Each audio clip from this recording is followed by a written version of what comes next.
သာတူမမိပါစေတနာများနဲ့တတ်တာထက်သန်ရှူရန်နဲ့ပွဲပါလာပါစားပါဖော်၍လိုက်လေအိတ်ခံတွေထွေးလို့သာကျွေးမွေးကြမှာပုပ်ပမောတဲ့စပရာစေတနာဖြစ်တာဦးနေဝင်းနေတော်ဒီကီမိသားတစုက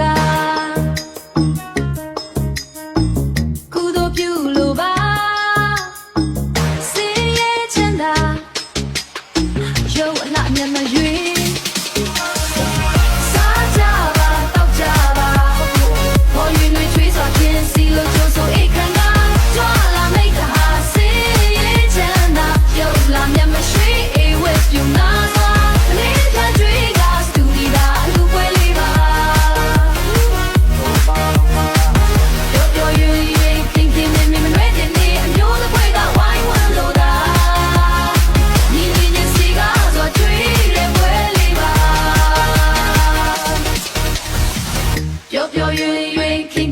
မနှွေးတင်နေအမျိုးတစ်ဖွဲကဝိုင်းဝန်းလို့သာ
လာသမျှသူတွေကိုပါ